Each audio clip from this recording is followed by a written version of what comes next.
शेतकरी मित्रांनो नमस्कार, मी रायचंद्र शिंदे. स्वागत आहे तुम्हा सर्वांचं. खरं तर आपल्याला माहिती आहे जुन्नर हापूसची चर्चा खूप दिवस जुन्नरमधून होते. अनेक वर्षाची इतिहास आहे जुन्नर हापूसला आणि मागच्या काही दिवसापासून जुन्नर हापूसला सुद्धा GI मानांकन मिळालं होतं. त्यामुळे सुद्धा जुन्नरकर शेतकऱ्यांना किंवा त्यावरती काम करणाऱ्या संशोधन संस्थांना खूप काही प्राऊड फील झाला होता. पण मी आज अशा एका शेतकऱ्याकडे जाणार आहे, त्याच्या शेतात जाणार आहे. हा जुन्नर पट्ट्यातलाच आहे, वैष्णव धामचे ते आहेत आणि त्यांना नुकतंच त्यांच्या एका आंब्याच्या जातीला पेटंट मिळालं आहे. नेमकी कुठली जात आहे, कोणती व्हरायटी आहे, काय तिचं वैशिष्ट्य आहे, सगळं आपण जाणून घेणार आहे. आपण थेट त्याच शेतकऱ्यांच्या शेतामध्ये आहोत. इकडं जर पाहिलं तर हे ते आंब्याचं झाड आहे जे कालपासून प्रसिद्धी माध्यमांमध्ये आणि सर्वत्र त्याची चर्चा होते. आपल्यासोबत शेतकरी आहे, त्यांचं कुटुंब आहे आणि गावचे सरपंच सुद्धा आहेत, त्यांच्यासोबत सुद्धा आपण बोलणार आहोत. दादा, खरं तर स्वागत आहे तुमचं आणि अभिनंदन सुद्धा. जे काही पेटंट मिळाले, नेमकी काय व्हरायटी आहे हे सगळं जाणून घ्यायचं. पण नेमकं आंब्याच्या प्रेमात तुम्ही कसे पडलात, यापूर्वी तुमचा व्यवसाय नेमका काय होता आणि कसं तुम्ही आत्तापर्यंत, मला थोडंसं जुनं सांगा तुम्ही. म्हणजे तुम्ही आंब्याचा आणि तुमचा संबंध किती वर्षापासून आला, काय नेमकं तुमचं नातं होतं आंबा शेतीशी? साहेब, तसं पाहिलं तर जुन्नर तालुका हा आंब्याच्या बाबतीत नेहमीच अग्रेसर आहे. या ठिकाणी आमच्या वडिलोपार्जित 62-63 म्हणजे 72च्या काळामध्ये गटवारी झाली. त्यावेळेला आमच्या जुन्या आंब्याच्या बागा होत्या, रायवळ आंब्याच्या, त्या तोडल्या गेल्या. त्याच्यानंतर आम्ही त्यावेळेला ते आंबे आम्ही खाल्लेत. माझा जन्म 1965चा आहे. तर ते 72च्या काळामध्ये आम्ही ते आंबे खाल्ले. तेव्हापासून आम्हाला आंब्याची आवड. या ठिकाणी सुद्धा मोठमोठाले रायवळ आंबे होते. आणि हे करत असताना ज्या वेळेला आम्ही शिक्षण घेत असताना, शिक्षणामध्ये त्यावेळेला काही रोजगाराची संधी नव्हती. त्यावेळेला आम्ही मुंबई या ठिकाणी उन्हाळ्याच्या सुट्टीमध्ये आंब्या सीझनला जायचं. आणि आंबे मार्केटमध्ये तुम्ही जॉब काम करत होते? क्रॉफर्ड मार्केटला? क्राफ्ट मार्केटला आम्ही 2-3 महिने काम करायचे उन्हाळ्या सुट्टीमध्ये आणि त्यानंतर त्याच्यावरती शिक्षणाचा खर्च भागवायचा. अशा पद्धतीनं आम्हाला तिथे गेल्यानंतर क्राफ्ट मार्केटमध्ये त्या आंब्याची खूप आवड लागलेली. त्याच्यानंतर काय आलं, शासनाच्या योजनेमध्ये 1992-92ला केंद्रीय कृषी मंत्री शरद पवार साहेब यांनी या ठिकाणी रोजगार हमीच्या माध्यमातून फळबाग लागवड चालू केली. त्यावेळेला मला नोकरीची संधी नसल्यामुळं मी उपलब्ध जमिनीमध्ये रोजगार हमी योजनेमधून या ठिकाणी फळबाग लागवड केली आणि तेव्हापासून मी फळबाग लागवडीच्या प्रेमात पडलो. या ठिकाणी अनेक प्रकारच्या यातलं कृषीमधलं तुमचं काय शिक्षण वगैरे किंवा काय होतं, काही आवड कशी तयार झाली नेमकी? साहेब, काय आलं, मुळातच सामाजिक काम करत असताना अनेक प्रकारच्या कृषी विभागाच्या लोकांशी संपर्क आला. त्या दृष्टीनं त्यांच्या विविध योजना जाणून घ्याव्या लागल्या आणि जाणून घेत असताना ही योजना मला अतिशय, मी त्या रोजगार हमीची योजना मला खूप आवडली आणि त्या माध्यमातून मी ज्या वेळेला या गावाचा 92ला उपसरपंच झालो, त्यावेळेला मी या गावामध्ये भरपूर मोठ्या प्रमाणात फळबाग लागवड करण्यासाठी शेतकऱ्यांना प्रोत्साहित केलं. अनेकांच्या लागवडी त्यावेळेला बांधावरती असोत, तुमच्या सलग प्लॉटमध्ये मोठ्या प्रमाणावर कृषी विभागाच्या मार्फत या योजना राबवल्या गेल्या. त्यामुळं मला त्याविषयी खूप आपुलकी झाली. त्यावेळेला 100% अनुदानावर ही योजना चालू होती. आता जो आपल्याला त्याचं पेटंट मिळाले, त्याच्याबद्दल नेमकं तिथपर्यंतचा प्रवास कसा होता? नेमकं तुमच्या शेतात हे कसं तुम्ही सुरू लक्षात आलं आणि काय केलं त्याच्याबद्दल थोडं सांगा. साहेब, 2008 साली या चालू क्षेत्रामध्ये आपण ज्या ठिकाणी उभे, या ठिकाणी आम्ही आंब्याची लागवड केली, कर्मरोपांची लागवड केली. लागवड करत असताना काही रोपं त्या ठिकाणी खराब झाली, म्हणजे मेली. तर त्या ठिकाणी गॅप फिलिंग भरत असताना आम्ही कोया टाकल्या गेल्या आणि कोया टाकत असताना त्या ठिकाणी त्यांच्यावरती ग्राफ्टिंग भरायचं आमच्याकडून राहून गेल्यानंतर आम्ही त्यांचं संवर्धन केलं आणि संवर्धन केल्यानंतर एक 3-4 वर्षांनी आपण ज्या ठिकाणी उभे त्या झाडाला मोहर यायला लागला. मोहर आल्यानंतर हळूहळू त्याला फळं यायला लागली. फळं आल्यानंतर आम्ही त्याचं निरीक्षण केलं. एक 3-4 वर्ष आम्ही सातत्याने निरीक्षण करत होतो का आपल्या बागेमध्ये या कुठल्या प्रकारचं अशा वाहनाचं झाड आपल्याला दिसत नाही, परंतु एक वेगळीच व्हरायटी आपल्याकडे तयार झाली.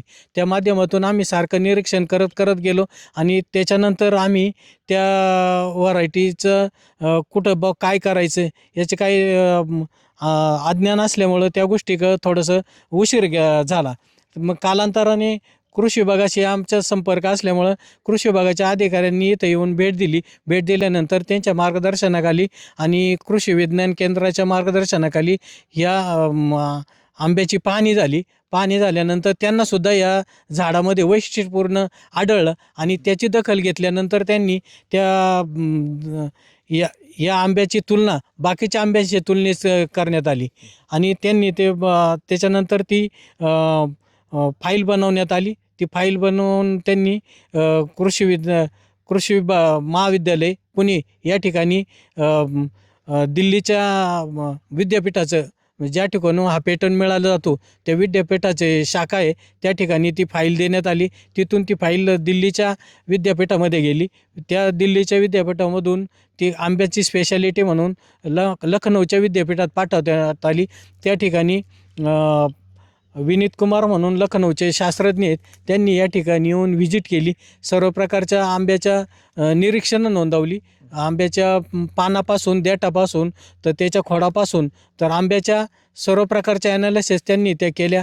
त्याच्यानंतर त्यांनी ते सर्व पाहिल्यानंतर एक 4-5 महिन्याच्या कालावधीनंतर त्यांनी त्यांचा रिपोर्ट दिल्लीच्या ऑफिसला पाठवला. दिल्लीच्या ऑफिसकडून काल 4 डिसेंबरला हा आपल्याला पेटंट मिळालेला आहे. तुमच्या कानावरती ही बातमी ज्यावेळेस पहिल्यांदा त्यास काय नेमक्या भावना होत्या? ते सांगत असताना खूप संघर्षमय जीवन आहे आणि कुठंतरी न्याय मिळाला असं वाटलं मला. शेतकऱ्याचं जे कष्ट असतात त्याला ज्यावेळेस त्याला काहीतरी असं कोंदण लागतं एखादं त्यावेळेस तो एक आनंद असतो. तुमच्या डोळ्यात आनंद अश्रू आहेत. खरं तर तुमच्याकडे मी येईल. तुम्ही गावचे सरपंच आहात. अनेक वर्षापासून हा सगळा आंब्याचा पट्टा आहे. किती वर्षाचा इतिहास आहे सगळा आंब्याला आणि अशा पद्धतीने एखादं त्याला नाव मिळतं तर गावकरी म्हणून किंवा गावचे सरपंच म्हणून तुम्हाला किती त्याचं कौतुक आहे?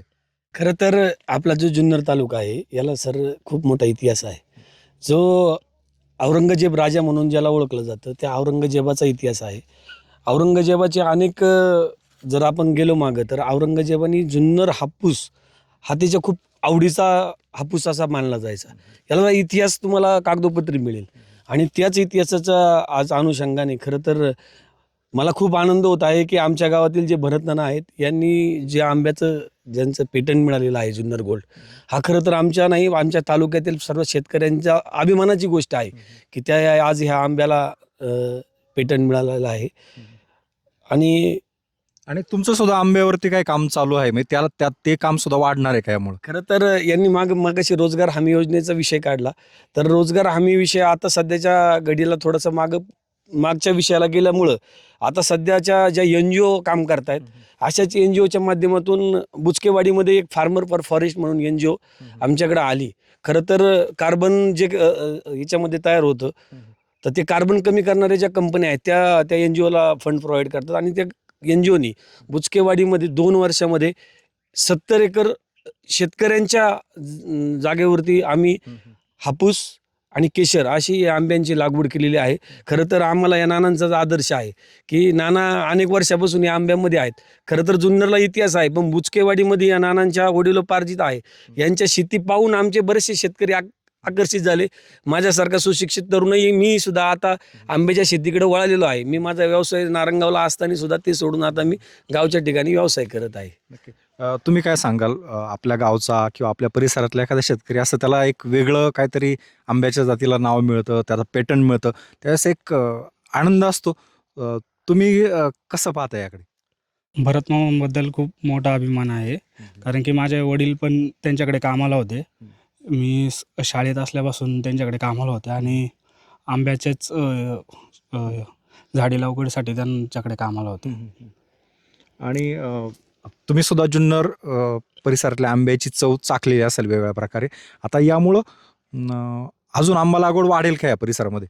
हो नक्कीच, कारण की तसं जुन्नर तालुक्यात तसं पण आंब्याचं लागवड तशी जास्त आहे आणि यामुळे सुद्धा वाढेल असं आपल्याला एकंदरीत बोलावं लागेल. मावशी तुम्ही काय सांगाल? तुम्ही किती वर्षापासून आंब्याचं हे सगळं, खरं तर आपण म्हणतो ना एखाद्या सक्सेस माग हात असतो, तर तुमचा सुद्धा हा 1998 सालापासून या आंब्यामध्ये सहभाग घेतलेला आहे. आणि तुम्ही सुद्धा ही सगळी कामं करत असाल शेतात, त्यामुळे तुम्हाला सुद्धा खूप आनंद असेल. आम्ही पण सर्व म्हणजे असं डोक्यावर अंडे घेऊन पाणी घातलेले आहे झाडांना. मगाशी दादांनी दाखवले काय फोटो, अगदी उजाड माळरान होतं आणि त्यावरती जसं मावशी सांगतायत का हंड्यानी पाणी वाहून त्याला टाकलेले. त्यांचा मुलगा आहे, आपण त्याला विचारूया. दादा, जे अलीकडच्या काळात जुन्नरचं एक वेगळं नाव होतंय, शिवजन्मभूमी आपण म्हणतो, आंब्याला एक वेगळं GI मानांकन सुद्धा मिळालेलं आहे. ह्या सगळ्या तुझ्या कुटुंबातल्या तुझ्या पप्पांच्या ह्या सगळ्या संशोधनाला किंवा त्यांनी घेतलेल्या कष्टाला आता एक वेगळं फळ आलंय आपल्याला म्हणता येईल. काय नेमकं आता जबाबदारी काय वाढणार आहे? आता याला जो पेटंट मिळालेला आहे, तर पेटंट मिळाल्यानंतर त्याच्यामध्ये झाडांमध्ये वाढ करणं म्हणजे कलमं लावणं, त्याचं एरिया वाढवणं, याच्यामध्ये काम करावं लागेल आणि पुढं जाऊन हे जे रोपं आहेत ती शेतकऱ्यांना कशी उपलब्ध करून देता येईल यासाठी काम करावं लागेल. इथली भौगोलिक परिस्थिती जी आहे जुन्नर तालुक्याची, तर ह्या भागामध्ये, पश्चिम भागामध्ये जुन्नरच्या पावसाचं प्रमाण जास्त असतं आणि जमिनी हलक्या आहेत, मातीचं प्रमाण कमी आहे.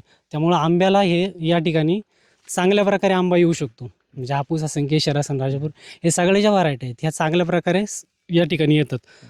आणि उत्पादनाच्या दृष्टिकोनातून जर विचार केला आंब्याच्या बाबतीत, तर आंब्याचं हापूस आणि केशर हे कंपॅरिझन केलं तर हापूस बी चांगलं उत्पादन देतो आणि केशरचं बी. आत्ता ज्या लावगडी झालेल्या आहेत म्हणजे या 2022 नंतर किंवा या 24-25मध्ये, ते साधारणपणे या ठिकाणी केशरच्या लावगडी वाढलेल्या आहेत आणि शेतकरी आता लागवडीकडे वळालेले आहेत. आणि ह्या ज्या पूर्वीच्या ज्या लावगडी आहेत म्हणजे 92च्या असतील किंवा 2010च्या अगोदरच्या, त्या लावगडी ह्या 25x25वरती होत्या आणि आत्ता घन लावगडीवरती असल्यामुळं झाडांची संख्या वाढली आहे आणि शेतकऱ्यांना त्याचा फायदा होतो. कारण झाडांची संख्या वाढल्यामुळं उत्पादन बी वाढते. कारण 25x25वरती जे झाड असतं त्याचा डेव्हलप होण्यासाठी फार कालावधी द्यायला लागतो. आणि जी घन लावगड आहे, ज्याला 6x12 किंवा 8x12वरती जी लावगड शेतकरी करतात, त्याच्यामध्ये उत्पादन वाढतं कारण झाडांची संख्या वाढते. म्हणजे त्यामुळं फळं बी वाढणार आहेत. तर शेतकऱ्यांनी घन लावगड केलीच पाहिजे. केशर असेल, हापूस असेल, विविध जातींकडे वळायला पाहिजे.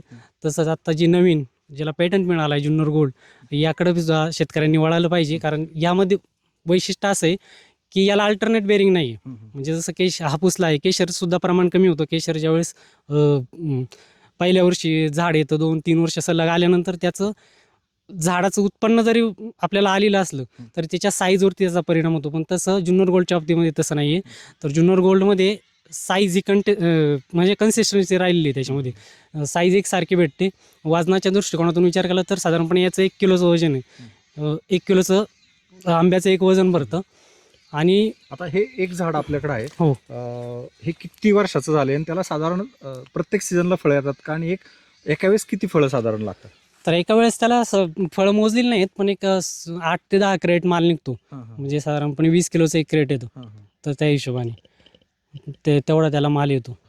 आणि दरवर्षी असतो का हा माल? दरवर्षी रेग्युलर, म्हणजे अल्टरनेट नाही आहे, रेग्युलर बेरिंग आहे. नक्कीच. तर आपल्यासोबत हे शेतकरी गावकरी होते.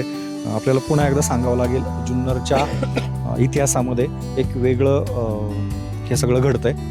जुन्नरचा हा अनेक वर्षापासूनचा जो आंब्याचा इतिहास आहे, त्याला एक वेगळं नाव आता यापुढे मिळणार आहे. जुन्नर हापूससोबतच आता जुन्नर गोल्ड या नावानं जुन्नरमध्ये आता राज्यभरामध्ये या आंब्याची चर्चा होणार आहे पुढच्या सीझनमध्ये. खरं तर सध्या हे एकच झाड आहे आणि यांनी सांगितल्याप्रमाणे आता यावर्षी नवीन कलमं तयार केली जातील आणि ती सुद्धा तुम्ही सगळे विक्रीसाठी उपलब्ध ठेवणार आहात. त्यामुळं पुढच्या काळामध्ये या वेगळ्या चवीच्या आंब्याला एक वेगळं नाव मिळेल असं काही म्हणायला हरकत नाही. शेतकरी आपापल्या परीने आपापल्या शेतामध्ये वेगळे प्रयोग करत असतात. त्यातून काही नवीन संशोधन त्यांना तयार केलं जातं किंवा काही आढळलं जातं. त्यातूनच आपली विद्यापीठं असतील किंवा कृषी विज्ञान केंद्र आहेत, यांच्या समन्वयाने किंवा त्यांच्या पुढाकाराने अशा गोष्टींना पेटंट देण्यासाठी प्रयत्न होतात. शेतकऱ्याच्या या सगळ्या जिद्दीला किंवा या कष्टाला आपण सलामच केला पाहिजे. धन्यवाद.